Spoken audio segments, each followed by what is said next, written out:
Tudi Celjani in Goričani so igrali svojo zadnjo tekmo v tem prvem delu prvenstva. Gorica je štartala sijajno, Celjani nekoliko slabše, na koncu pa se je zadeva nekoliko obrnila. Celjani so vendarle našli nekoliko boljšo formo na zadnjih tekmah.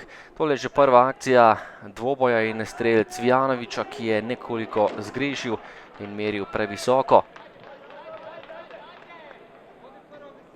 Prva akcija tudi domačih Celjanov. Po podaji De Souze je prišel do strela Ivan Firer in takole zadev za Celje 1:0 za domače nogometaše. Natančen je bil Firer in popeljal Grofe do minimalne prednosti. Lepa kombinacija po levi in potem še izjemno hladnokrven natančen zaključek nogometaša Celja. Še ena priložnost za goste, Sani, ki je na zadnjih tekmah dobro razpoložen, je streljal, ampak Sorčan je bil na pravem mestu.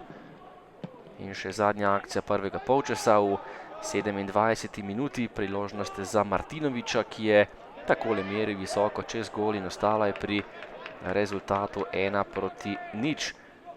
Drugi polčas in prva kombinacija za Goričane, velika napaka Travnerja, Širok pa je ukradel žogo in izenačil na 1:1. Lep gol Matije Široka, ki je prišel pred vrata in izenačil na 1:1. Takoj v 3. minuti drugega polčasa. Kmalu nova akcija Celjanov, podaja pred vrata in po odbiti žogi je prišel do strela še enkrat Ivan Firer. Spet je podal De Souza. Firer pa je povišal prednost na 2:1 in dosegel še svoj drugi zadetek na srečanju. Goričani so napadli za izenačenje, po novem kotu pa so prišli do zadetka. Najvišje je skočil Alen Jogan in izenačil na 2:2. Tekla je 79. minuta in Goričani so prišli do zadetka po kotu in s tem do izenačenja.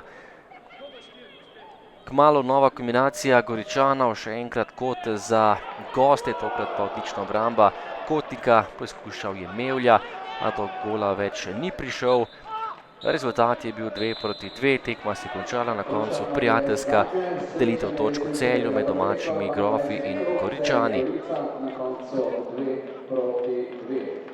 Ja, po seriji res zelo dobrih rezultatov smo tudi danes želeli se posloviti od domače publike zmago.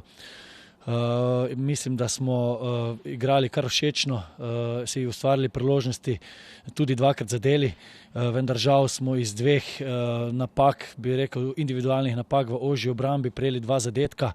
Tako da jaz mislim, da vseeno moramo biti zadovoljni. Gorica se je danes prikazala kot zelo dobro moštvo.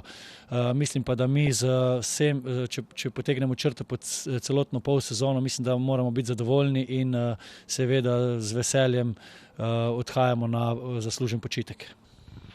Ja, tako smo prišli sam s takšnim namenom, čeprav z veliko odsotnosti.